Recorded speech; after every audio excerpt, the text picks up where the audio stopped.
So it's nearly time for a property boom. Woohoo! Opportunity is here. But so are risks, and so are people who are going to try and take your money and steal that opportunity. This week, we warn you what's going to happen so you can avoid those scams.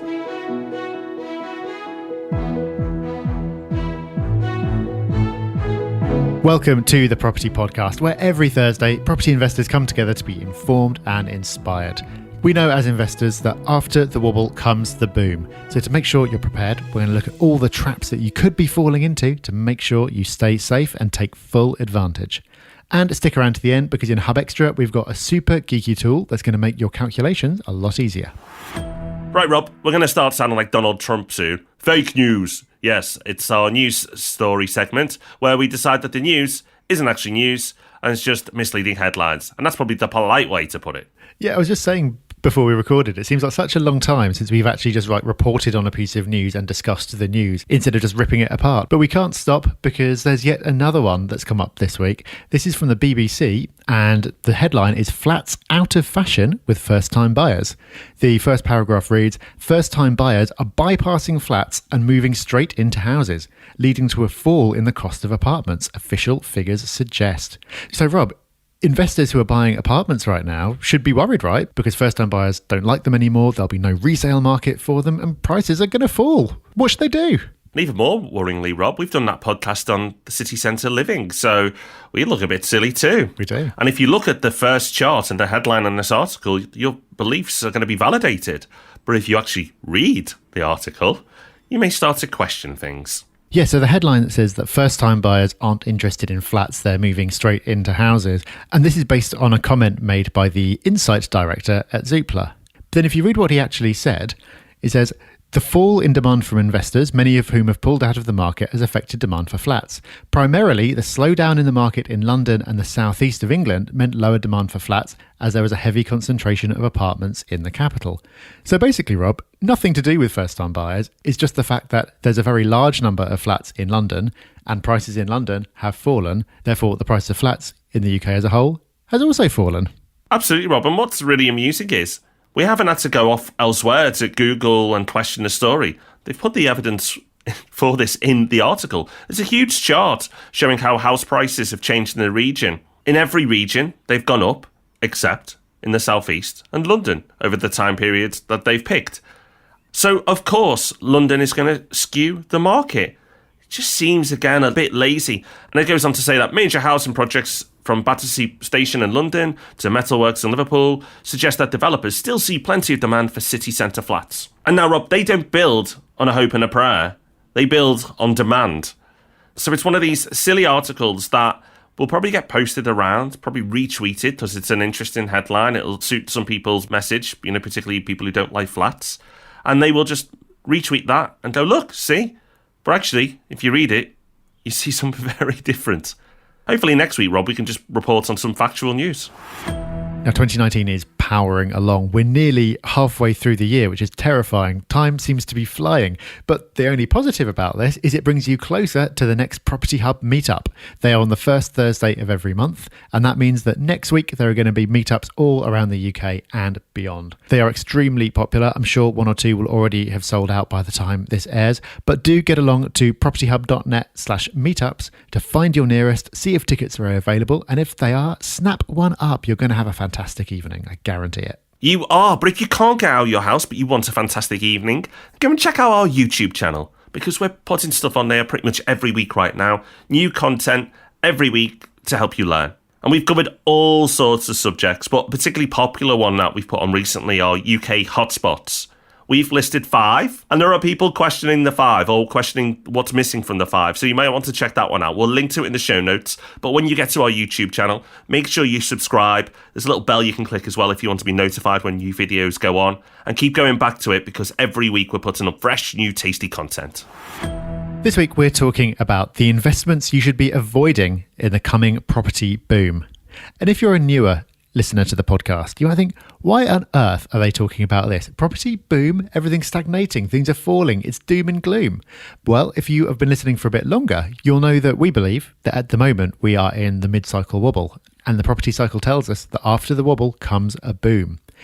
In that boom, People start doing things that they really shouldn't be doing. Confidence gets high, too high, and people see the opportunity to sell you things that will make them a lot of money, but could lose you a vast amount when inevitably the tide turns and it all goes wrong.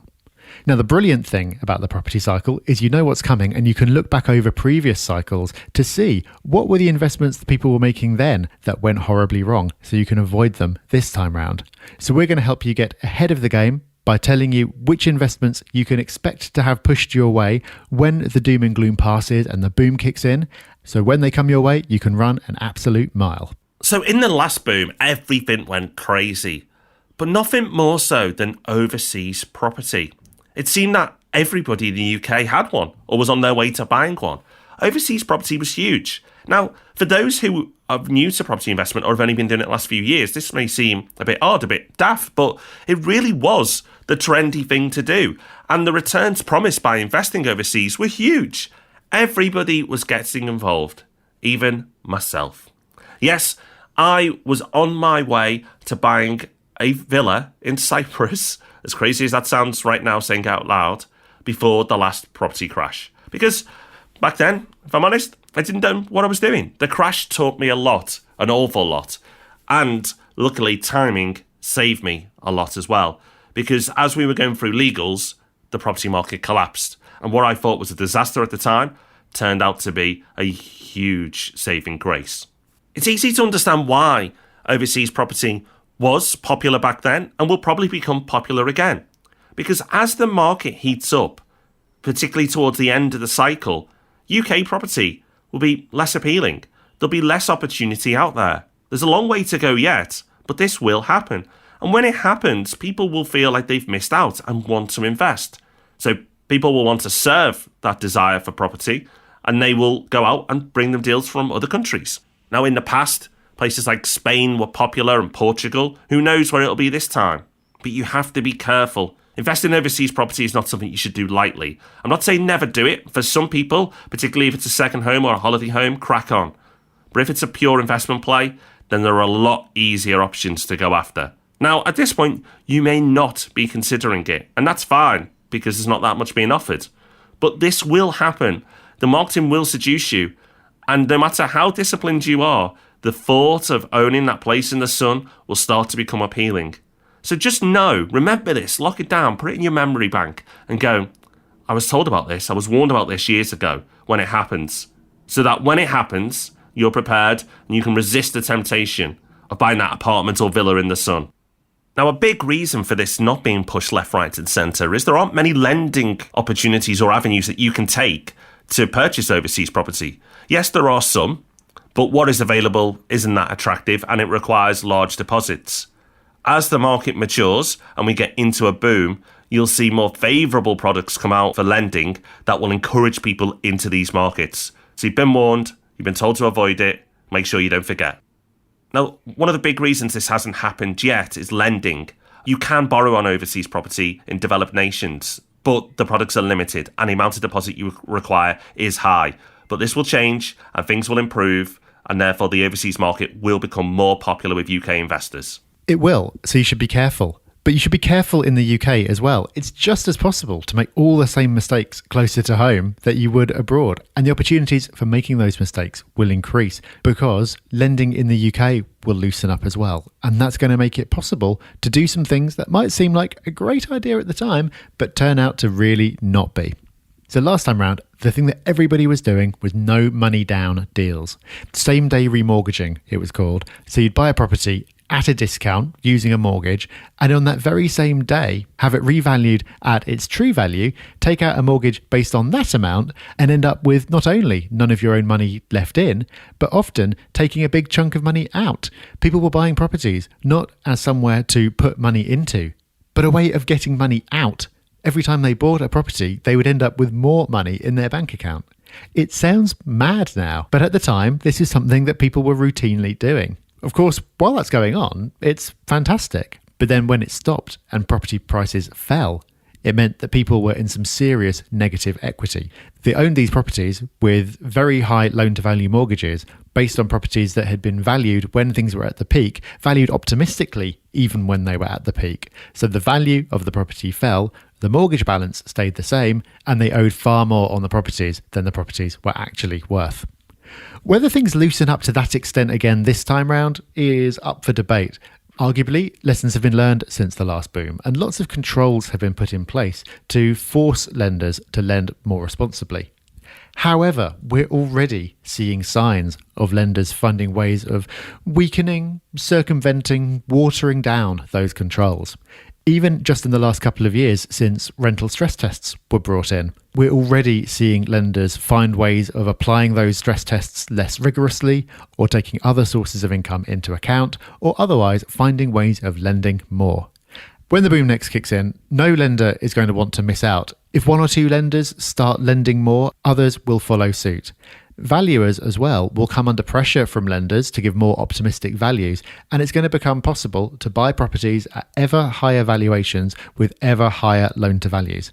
That means that you can, if you want to, bid up the price of property and end up very highly leveraged. And that might feel great at the time because you're expanding, but we've seen where that ends up. So in the next boom, don't make that same mistake that everyone else made. But be warned, you'll probably have people telling you that you're silly, telling you that you're being too cautious, telling you that you're missing out. Everybody else is going to be taking out higher loan-to-value mortgages, and they're going to be buying more and more expensive properties.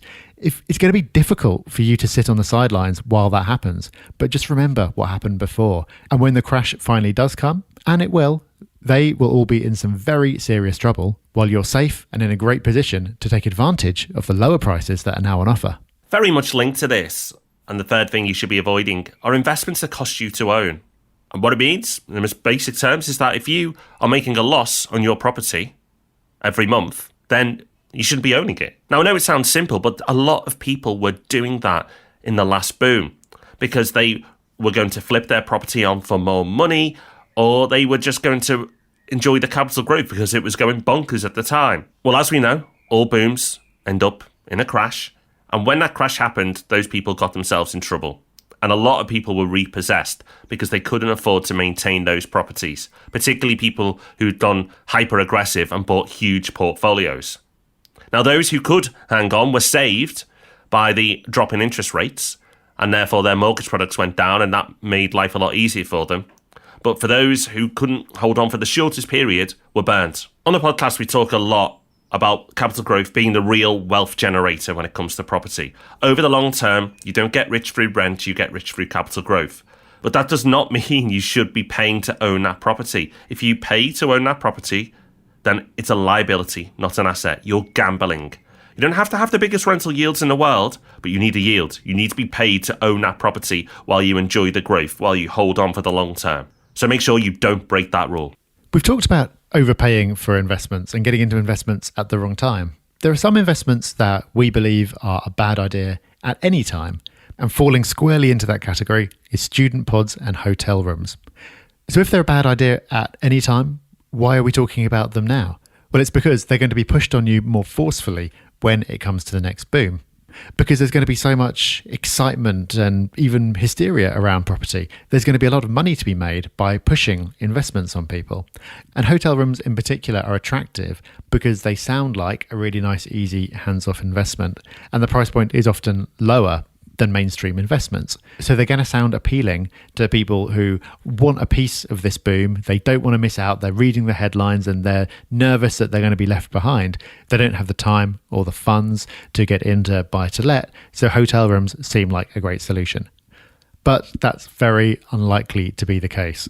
There are lots of problems with these types of investments. I'm sure there are good ones out there occasionally, but as a general rule, people get paid a lot of money for selling them to you, which ultimately you are going to end up paying for. The returns are very dubious. They're normally made to sound a lot better than they are by having some kind of guaranteed rent offered for a period of time, maybe 3 years or 5 years. That guarantee is only as good, of course, as the company backing that guarantee. And if they fall into trouble, then there goes your guaranteed rent. And when you want to get out of that investment, there's practically no resale market. It's extremely difficult to exit and sell them on. As a result, there's virtually no capital growth. There's no market that you can sell it onto for more than you bought it for. So even if you do get your guaranteed rent, then you're missing out on the capital growth, which is, as we've already said, is in the long term where most of your returns are going to come from.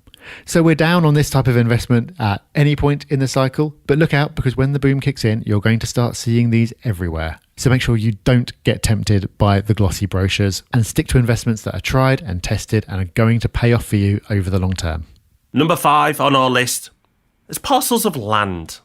But what do we mean by this? Well, if you're buying land, that may be the right strategy for you. You may be looking to build on it, you may be looking to flip it.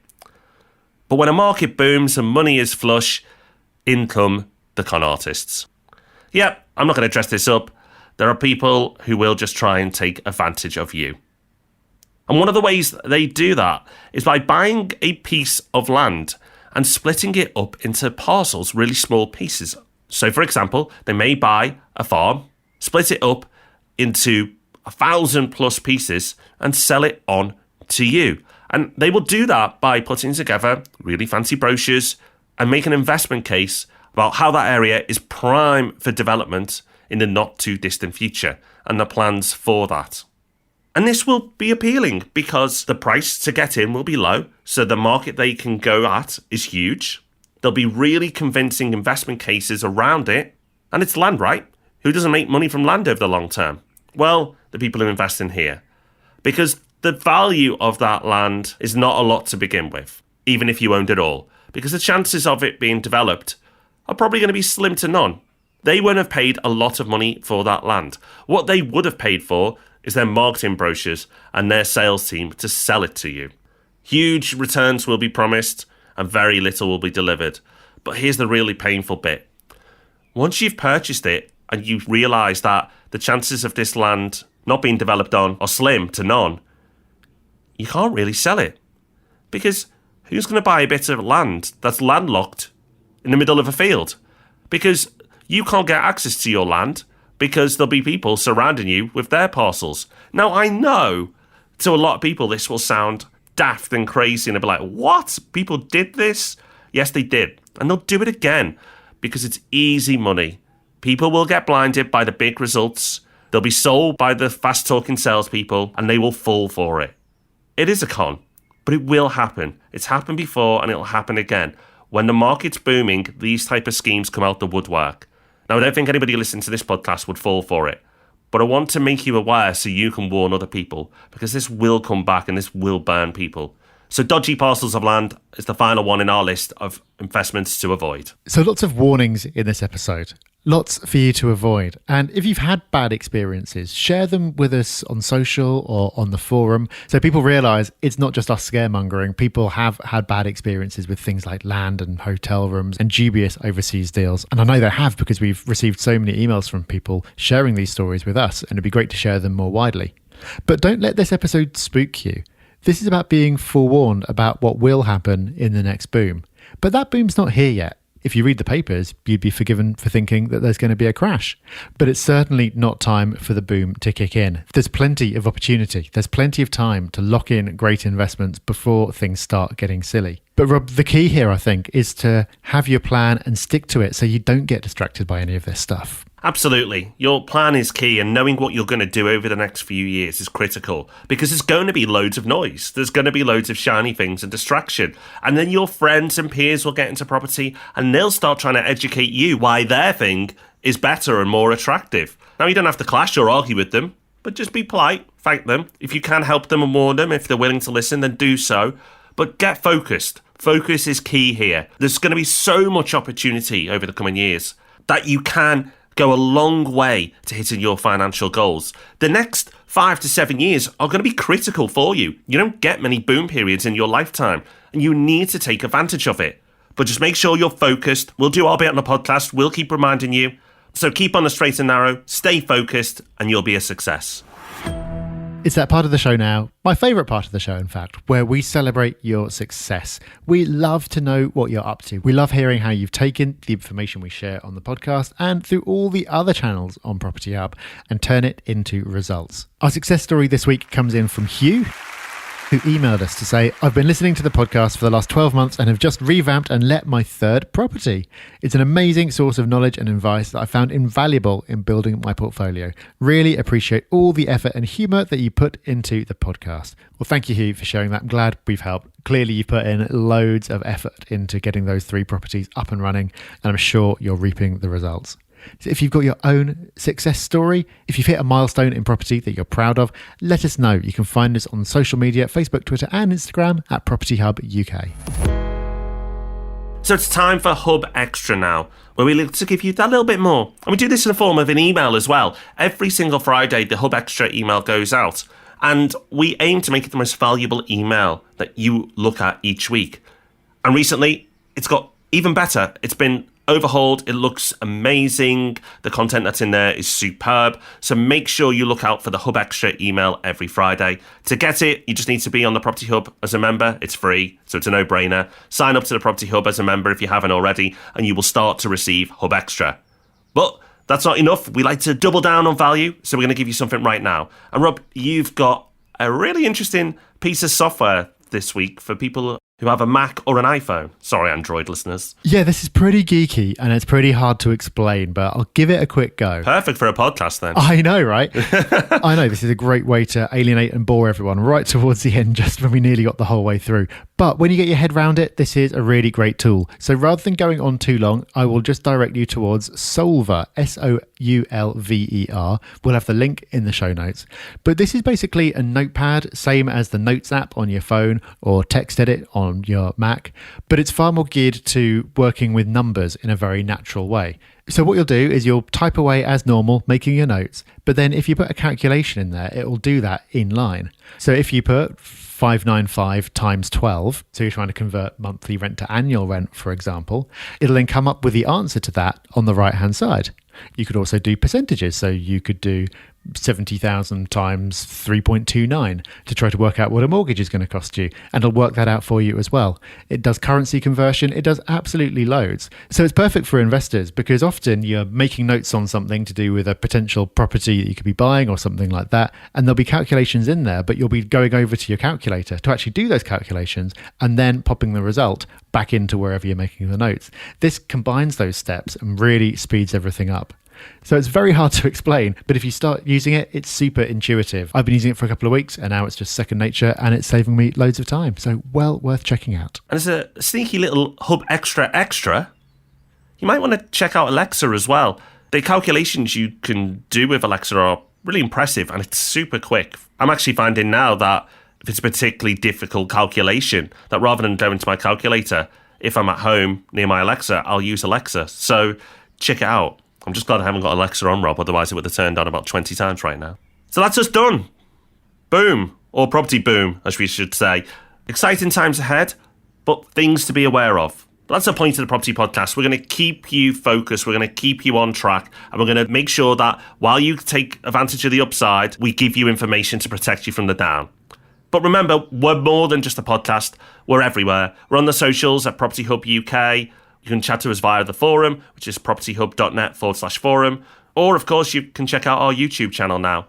However you want to connect, make sure you do. We love hearing from you. And hopefully you still love hearing from us, because we'll be back next Tuesday with Ask Rob and Rob. And, of course, back again next Thursday for the main Property Podcast. So until then, take care. Bye-bye. Bye-bye.